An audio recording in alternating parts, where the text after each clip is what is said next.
नमस्कार। आज के इस विश्लेषण में हम एक ऐसे मामले की तह तक जाने वाले हैं जिसने हाल ही में पूरे देश को झकझोर कर रख दिया है। देखिए, हम बात कर रहे हैं पटना के पारस अस्पताल में घटी उस बेहद दुखद घटना की, जहां एक 15 साल के लड़के की जान जाने के बाद भारी बवाल मच गया। इस पूरे मामले में बहुत सी अफरा तफरी है, कई गंभीर आरोप लगाए गए हैं और आज हम बिना किसी पक्षपात के बिल्कुल स्पष्ट रूप से समझने की कोशिश करेंगे कि आखिर वहां हुआ क्या था। तो चलिए इस पूरी घटना के हर एक पहलू को सिलसिलेवार तरीके से समझते हैं। ठीक है, चलिए इसमें गहराई से उतरते हैं और देखते हैं कि आज हम क्या-क्या कवर करने वाले हैं। सबसे पहले हम बात करेंगे पारस अस्पताल में हुए आक्रोश की। फिर समझेंगे क्रिकेट मैच के उस विवाद को जहां से सब शुरू हुआ। इसके बाद हम लापरवाही के गंभीर आरोपों, जबरन वसूली और अंग निकालने के दावों पर नजर डालेंगे। फिर देखेंगे कि पुलिस जांच कैसे शुरू हुई और अंत में इसके व्यापक स्वास्थ्य सेवा संदर्भ को समझेंगे। तो चलिए शुरुआत करते हैं हमारे पहले भाग से। नंबर 1, पारस अस्पताल में आक्रोश और इस त्रासदी पर लोगों की तीव्र सार्वजनिक प्रतिक्रिया। सोचिए, उस 15 साल के लड़के की मौत की खबर जैसे ही फैली, परिवार का दुख तुरंत एक भयंकर और अनियंत्रित गुस्से में बदल गया। उस दिन पटना के राजा बाजार इलाके में जो माहौल था वो सच में डराने वाला था। अस्पताल के अंदर और बाहर बड़े पैमाने पर तोड़फोड़ हुई। प्रदर्शनकारियों ने सिर्फ शीशे ही नहीं तोड़े, बल्कि वहां खड़ी गाड़ियों को भी बुरी तरह नुकसान पहुंचाया। और स्थिति तो तब और भी ज्यादा तनावपूर्ण हो गई जब परिवार और स्थानीय लोगों ने मृतक के शव को बीच सड़क पर रखकर पूरा का पूरा ट्रैफिक जाम कर दिया। पुलिस को इस भारी भीड़ को शांत करने और हालात पर काबू पाने में सचमुच पसीने छूट गए। देखा जाए तो ये गुस्सा उस गहरी निराशा और बेबसी को दिखा रहा था जिससे वो परिवार उस वक्त गुजर रहा था। चलिए अब आगे बढ़ते हैं और देखते हैं कि ये पूरा विवाद कैसे खड़ा हुआ। भाग 2, क्रिकेट मैच का विवाद, यानी इस घटना की जड़ तक पहुंचना। ये समझना बहुत जरूरी है कि आखिर नौबत यहां तक कैसे आ गई। अगर हम 27 अप्रैल के घटनाक्रम पर नजर डालें तो सब कुछ बहुत ही तेजी से हुआ। ये पूरी कहानी फुलवारी शरीफ इलाके में क्रिकेट खेलने के दौरान हुए एक मामूली से विवाद से शुरू हुई।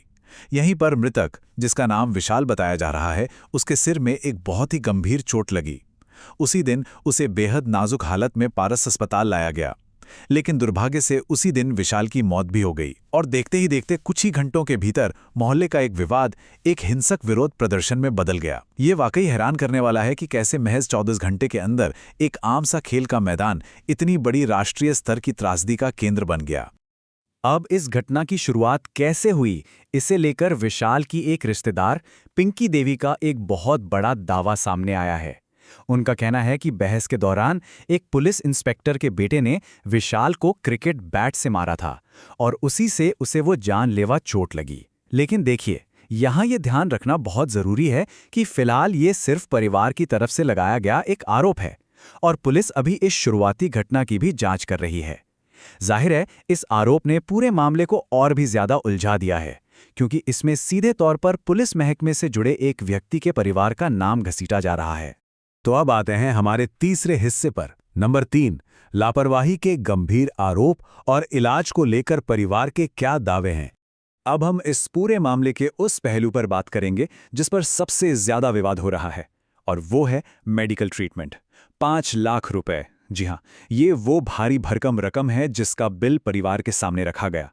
परिवार का कहना है कि उन्होंने इतने कम समय में इलाज के लिए इतनी बड़ी रकम चुकाई, लेकिन इसके बावजूद विशाल की हालत में रत्ती भर भी सुधार नहीं हुआ। अब सोचकर देखिए, एक आम परिवार के लिए 5 लाख रुपए जुटाना कोई छोटी बात नहीं है, और यही भारी आर्थिक दबाव उनके दुख और फिर उनके फूटने वाले गुस्से का एक बहुत बड़ा कारण बन गया। परिवार ने अस्पताल प्रशासन पर कुछ बहुत ही गंभीर और विशिष्ट आरोप लगाए हैं। उनका सीधा सीधा दावा है कि बिल को कृत्रिम रूप से, यानी जानबूझकर बढ़ाने के लिए विशाल को बिना किसी जरूरत के वेंटिलेटर पर रखा गया।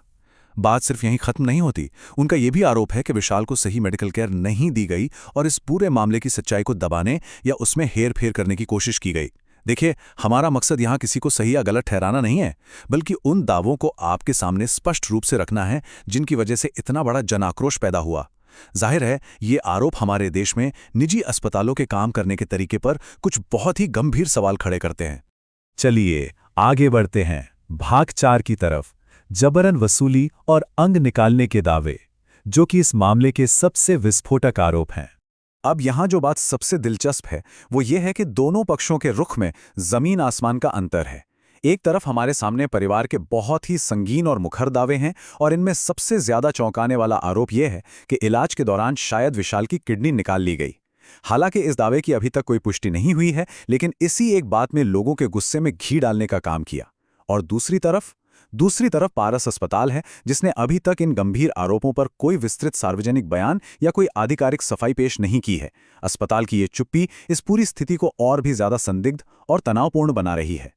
अब आते हैं भाग 5 पर, पुलिस जांच शुरू, यानी सच्चाई को उजागर करने के लिए अधिकारी मैदान में उतर चुके हैं। जब इतनी बड़ी अफरा तफरी मच जाए और इतने संगीन आरोप लगे तो जाहिर है कानून का दखल देना लाजमी हो जाता है। तो यहाँ सबसे अहम बात यह है कि अब इस मामले की एक औपचारिक और सबूतों पर आधारित जांच चल रही है। पुलिस सिर्फ सुनी सुनाई बातों पर काम नहीं कर रही है, अधिकारी हर एक छोटी बड़ी चीज की बारीकी से जांच कर रहे हैं। वो मेडिकल रिकॉर्ड्स खंगाल रहे हैं, इलाज के हर एक तरीके की समीक्षा कर रहे हैं, ताकि पता चल सके कि कहीं कोई लापरवाही तो नहीं हुई। इसके अलावा जो बिल बढ़ा चढ़ाकर पेश करने का आरोप है, उसकी भी पड़ताल हो रही है। और सबसे जरूरी बात, अंग निकालने के उन खौफनाक आरोपों की भी वैज्ञानिक और चिकित्सकीय स्तर पर जांच की जा रही है। अब जो भी सच है वो इन्हीं जांच रिपोर्टों से ही सामने आएगा। और अब हमारा आखिरी सेक्शन भाग 6, व्यापक स्वास्थ्य सेवा संदर्भ, यानी ये स्थानीय घटना बड़े स्तर पर क्यों मायने रखती है। इस विश्लेषण के आखिरी पड़ाव में आइए हम इस एक घटना से थोड़ा पीछे हटकर बड़ी तस्वीर को देखते हैं। और ये बात बहुत ही शानदार तरीके से दर्शाती है कि आखिर ये पूरा विवाद मूल रूप से किस चीज से जुड़ा हुआ है। ये जुड़ा है मरीज के अधिकार के सिद्धांत से। देखिए, जब भी कोई परिवार किसी इमरजेंसी में अस्पताल के दरवाजे पर पहुंचता है तो वो सिर्फ अच्छे इलाज की ही उम्मीद नहीं करता, बल्कि वो निष्पक्षता, पारदर्शिता और जवाबदेही की भी उम्मीद करता है। पटना का ये मामला असल में परिवार की इन्हीं उम्मीदों और हमारे प्राइवेट हेल्थ केयर सिस्टम की जवाबदेही के बीच के सीधे टकराव की कहानी बयां करता है। तो इसी के साथ हम आज के इस विश्लेषण के अंत में आते हैं। ये पूरी घटना हमें एक बहुत ही जटिल सवाल पर सोचने के लिए मजबूर कर देती है। देखिए, एक तरफ तो इमरजेंसी में इलाज के दौरान एक एक सेकंड कीमती होता है, और दूसरी तरफ घबराए हुए परिवारों को पारदर्शिता और सही जानकारी की सख्त जरूरत होती है। तो ऐसे में निजी अस्पताल आपातकालीन उपचार की इस जल्दबाजी को पारदर्शिता और रोगी के अधिकारों के साथ कैसे संतुलित कर सकते हैं? क्योंकि जब भी इन दोनों के बीच का ये नाजुक संतुलन बिगड़ता है तो पारस अस्पताल जैसे ही विनाशकारी स्थितियां पैदा होती हैं। हम बस यही उम्मीद करते हैं कि चल रही इस जांच से 15 साल के विशाल के परिवार को सच और न्याय दोनों मिले, और ये घटना भविष्य में हमारे स्वास्थ्य सेवा क्षेत्र में और ज्यादा पारदर्शिता लाने का कारण बने। आज हमारे साथ इस विश्लेषण में जुड़ने के लिए आपका बहुत बहुत धन्यवाद।